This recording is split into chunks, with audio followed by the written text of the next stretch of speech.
I can rot in prison for my country. I am not a Filipino for nothing.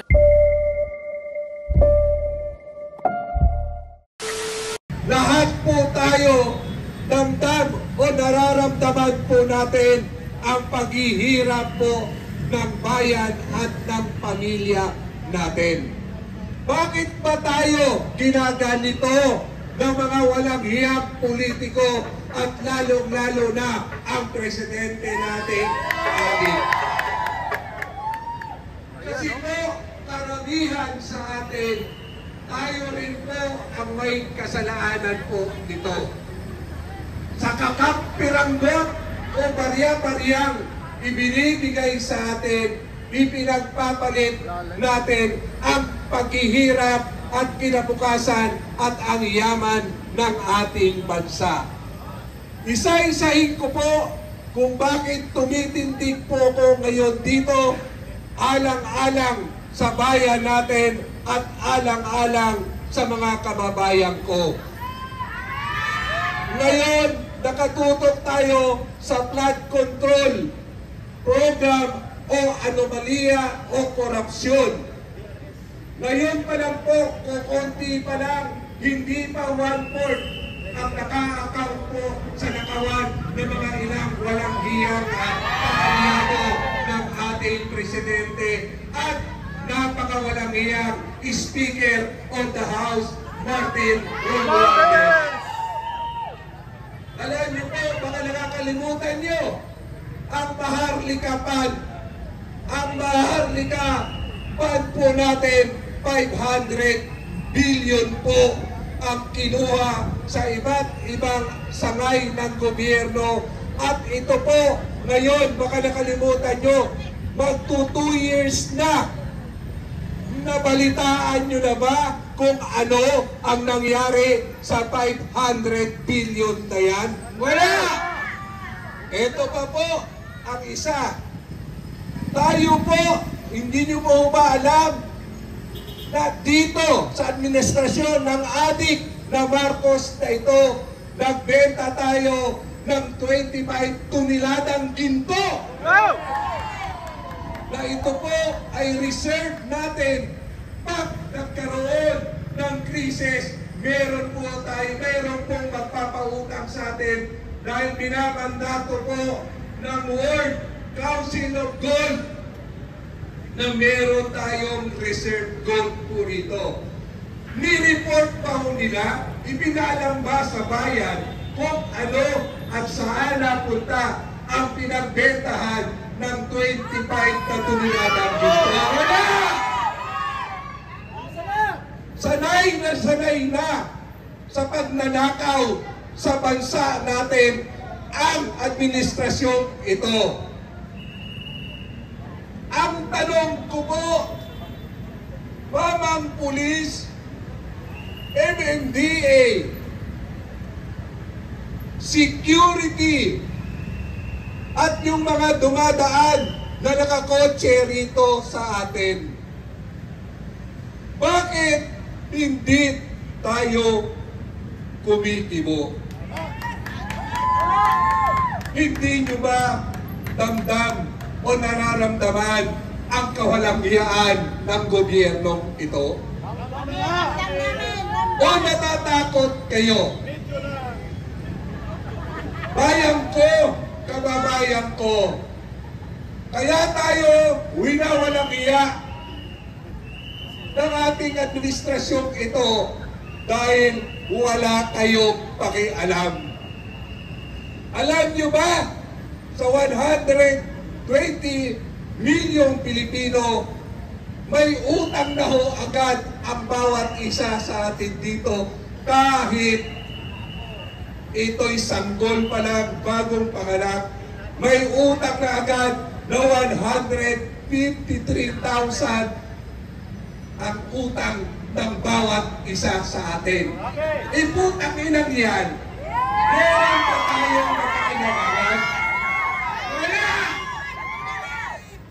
Kaya kumakapal ang mukha ng pamilyang Marcos, Romualdez at Araneta kasi hindi kayo kumikibo hinahayaan nyo, nilalapastangan tayo, ginagahasa ang ating kaban ng bayan. Tama!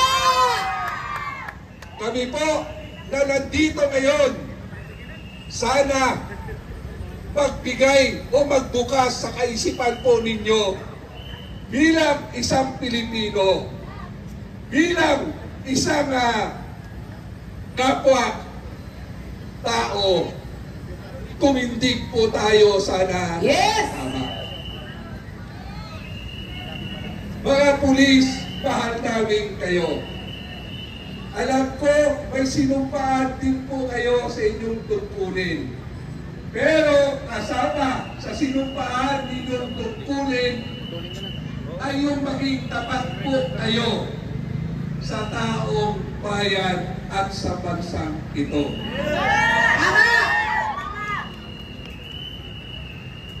Hindi niyo po ba talaga alam na ang ating presidente? Alam na.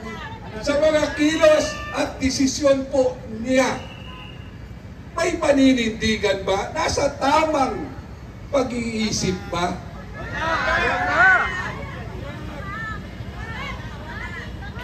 Ano na ho kaya ang kinabukasan ng bayan nating ito pagka nanatili ho kayong nagtutulog-tulugan?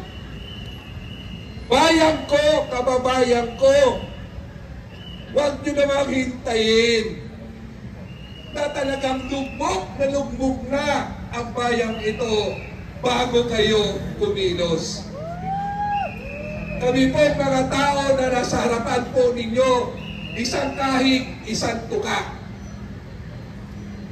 Pero naninindigan dahil gusto namin matapos na ang paghihirap. Kinakabahan na po sila. May kabag na. Halos hindi na makatulog. Pulburon pabor! Pulburon pabor! Pulburon! Kayo po ba? Kayong mga kapulisan, tayong taong gobyerno, di ba nire-require tayo taon-taon na tayo ay magpa-drug test? Kami po, dahil konsihan, sa Lunes, naka-schedule kami na i-drug test. Pero itong putang inang Marcos na to, ulat pagkabata pa lang adik na. Hiniwala na nga ng pagkakataon na ituwid ang kanyang pagkakamali, ngunit lalong naging sugapa sa cocaine. Tama! Alam ko po, may ilang araw pa tayo para magkaisa. Samahan niyo po kami para sa kinabukasan at sa bayang ito sa darating na linggo. Kanina po, hindi na nakatiis si dating Governor Chavez Singson. Siya po ngayon, kanina ay naghayag sa pamamagitan ng press conference kung gaano kawalang hiya ang Marcos na ito. Ngayon, alam niyo ba? Kunwari, wala ang pinakamatakaw, ang pinaka-adik sa kwarta at sa kaban ng bayan na naging speaker, nakakahiya, kababayan ko pa naman Bisaya. Pero lo ni Modong.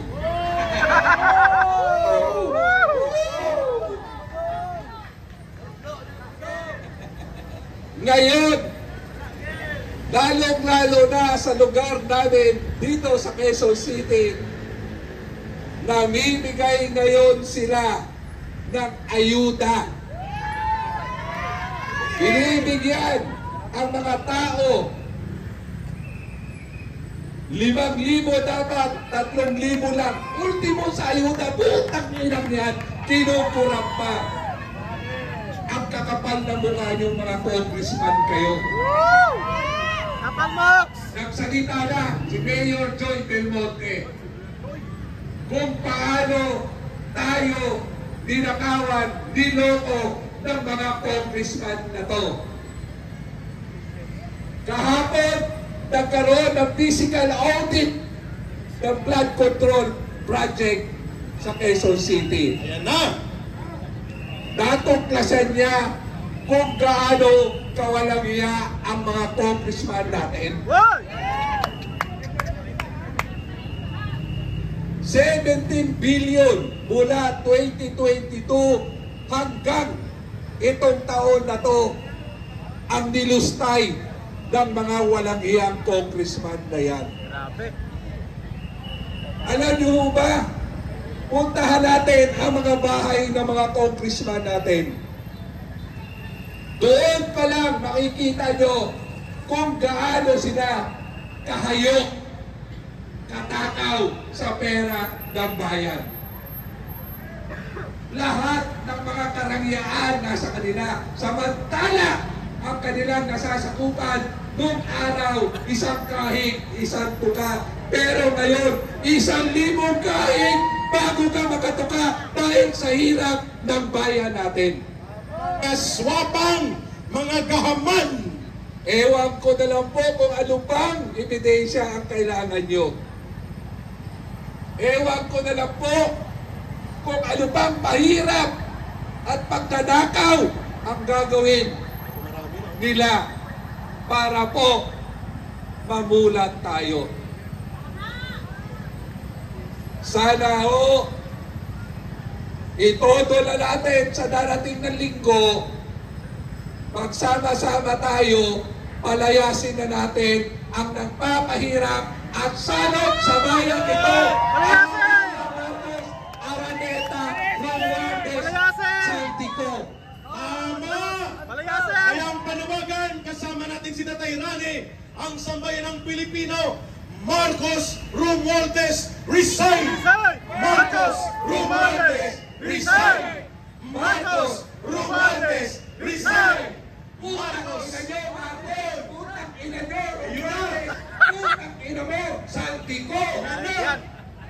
Minura ng taong bayan sa pamamagitan ni Tatay Rani ang mga turubo at nangungulimbat. Guys, huwag kalimutan mag-like. Huwag kalimutan mag-like po. Thank you. Palike nating live stream. Thank you. We're live ngayon guys sa EDSA Shrine po. Live po tayo. Ito. Malutong na malutong. Galit na ang taong bayan. Alam niyo po, Ako masaya ka ba na nanakaw ang pira ng taong bayan? Masaya ka ba? Kapal moves ka rin eh. Do you think hindi ka apektado sa mga nangyaring korupsyon ngayon? Anong utak meron ka? Ang nangyari sa Nepal at Indonesia. Nag-warning na. Pero sa darating ng linggo, Controls ka sasama na against sa sa atin ganitong ang tinagurian kalakaran. natin, Anong hero utak meron ka? ng EDSA. Kinukurakot na ang bansa? Alam niyo ba kung sino Tapos- yung hero ng EDSA? Ano ka pa rin? Oh my gulay. Sabit! Si Governor Chavit Singson. Ayun na! Ayun na! At sasamahan din tayo ni Senador Marcoleta. Ayun na! Ayan na! Tatagsa na! Ayan po. Trip ko lang, Lani. Trip ko lang mag-change para may iba Ito naman. po Para ay hindi mahirap warm up i-pronounce. lamang. Warm up pala yun. Pero kami po ay nakikiusap. Alam niyo ba, kayong mga nasa sasakyan ngayon, kayong mga kapulisan, ang karamihan na nandito sa inyong harapan, hirap na hirap din po sa buhay nila ito. Eksakto! Tama ka, Kagawad Rani! Pero nandito dahil gusto na tapusin ang paghihirap ng bayan. Tama! Alam nyo, nagkalat na naman ang pera ng bayan sa pamamagitan ng ayuda. Salamat sa inyo nandito ngayon, hindi nyo pinagpalit sa halagang 3,000. Biro mo, ayuda na. kinukurap pa, kinukurakot Pa-share po natin yung live stream guys. Pa-share po, saka huwag kalimutan mag-like. O yung mga against sa rally namin, mag-like din kayo para may selfie naman. Mga magnanakaw! Anong klaseng ebidensya talagang ang kailangan natin? Sana po, sa pamamagitan ng vloggers dito ngayon, Yes! wala na rin kasi tayong makuhang tamang balita. Yes! Kasi yung mga mainstream media, lahat yan ay pag-aari na o kasosyo na ng magnanakaw na si Martin Romualdez. Tama! Tambahutas! Kaya ho, wala kayong makitang tamang balita. Salamat sa mga iilang nating vloggers na nagpapakalat ng totoong sitwasyon sa bansang ito. Saludo kami at ang mamamayan sa inyong pagsasakripisyo. Sana huwag kayong mapagod. Kung solid pa ang Huwag trabaho kayong ni matatakot. BBM Akuma, bakit nagrampant ang corruption sa panahon niya? Sige nga, ano bang utak meron ka? Ang panawagan po natin, maaga pa lang kami sa 21 ay nandito na sa lugar na ito. Baka naman pwede natin imbitahin ang kapwa nating naghihirap. Ayun! Maaga pa! Maghanda! Pandeletse, pandisal, pandelimon, tubig at pangpunas pawis. Kita-kita-kits, sabi ni Tatay Rani at ng mamamayang Pilipino. 7 a.m. sa harap ng EDSA Shrine. Occupy EDSA! Araw ng pagtindig at pagbangon ng daluyong ng sambayanang Pilipino. September 21. Ito po yung bayang ipinagkaloob ng Diyos sa atin. Pinagyaman po tayo sa lahat ng pangangailangan ng isang komunidad. Pero ang nakakalungkot, may mga modern na Eva at Adan tayo. Yung isang Eva, nagtatago sa pangalang Huwag kalimutan mag-like guys sa ating live stream. Pa-like po. At pakishare na rin. Sa mga hindi pa nakasubscribe, pa-subscribe na rin po. Thank you. Ayan. Nagtatago sa pangalang Lisa, ang modern na Eva. Ito naman, nagpapanggap, ika na nagbago na. At binigyan ng pagkakataon, itago natin sa pangalang Bongbong Marcos. Ayun! Sino yan? Sino yan? Ito na ang gumapang ng mga ahas na nasa palasyo. Dahil mula pagkabata, gumagamit na siya ng cocaine at hanggang ngayon, kaya ang utak at ang kalusugan nito wala na. Latak na ang laman. Kaya walang desisyon na Oh, mga maayos. troll dyan, pa-like naman ang live stream natin para may ambag naman kayo. Walang problema, mag-comment kayo. Karapatan nyo naman mag-comment. Huwag lang bastos, okay? Comment lang. Di ba ganyan ang ating? Tama! Walang isang salita. Walang isang salita. Walang matino na kaisipan. Bangag kasi, bangag! Yun nga pa. Yun, no? Yun, no? Nagagalit si nanay dahil sa lugar namin maraming pangak. Yun. Alam nyo, tayo, ikaw, ako, tayo, ang magbibigay solusyon ng problema nating ito. Sa Pre, pagkakataon mag-comment ang mga ito, troll dyan, yung mga sa ganda anti-Duterte. ang Pwede kayo masa. mag-comment. Huwag lang masyadong offensive guys. Huwag bastos. Sanay na na magnakaw. Lahat naman tayo may iba't ibang opinion, ang pero huwag lang Marcos bastos. na ito. Miyasa na, namiyasa! Mas lalong naging matakaw dahil ultimo ang asawa niya ay mas matakaw sa kanya. Kung adik ang ating presidente, mas adik ang pangit na First Lady natin, si Lisa Araneta. Palaka! Oh my God. Lahat ginagawa para lang tumagal ang pananatili nilang pagnanakaw sa bayang ito at nakawan ang taong bayan.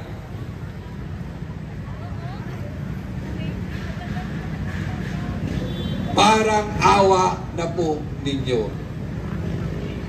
Pilipino tayo. Sana po sa pag-uwi natin, baka pwedeng kantahin nyo ang bayang magiliw natin. At sana basahin nyo rin yung panunumpa sa watawat ng Pilipinas. Tagal nung bibigay mo eh. At imulat nyo po ang inyong mga mata at isip.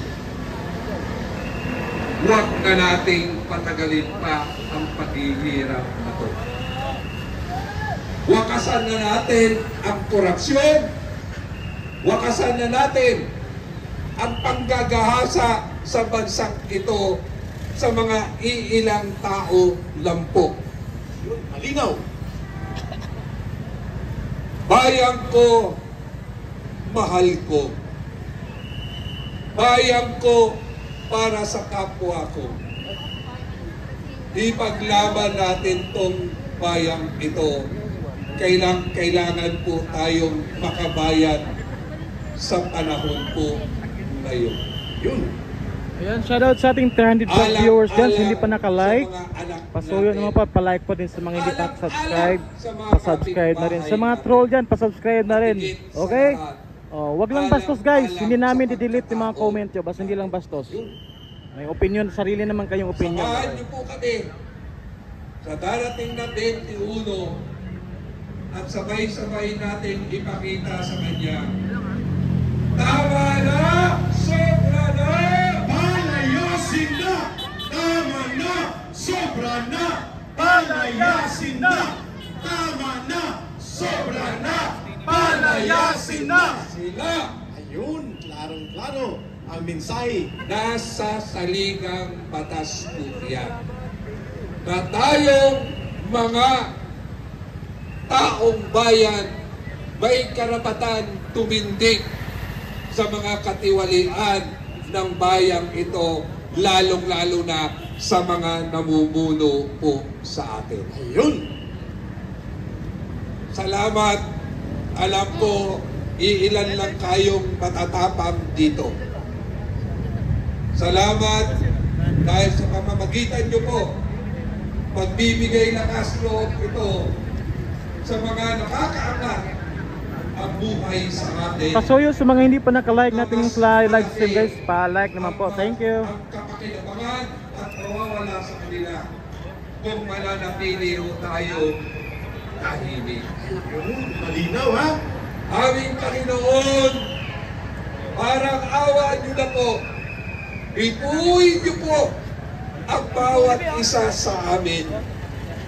Ipuhin niyo ang aming puso, lalong-lalo na yung mga kapatid po namin na maangan.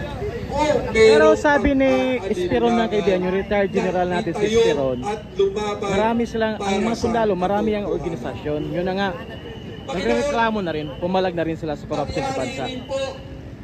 Kaya tingnan natin kung sama ba sila sa September 21. Na anak na si Jesus para tubusin ang mundong ito. Lord, please, tulungan niyo po kami, parang awaan niyo na po. Paalisin niyo na po ang pamilya Marcos at kanyang mga kaalyado. At ito ay hinihingi po namin sa ngalan ng iyong anak na si Jesus. Amen. Amen!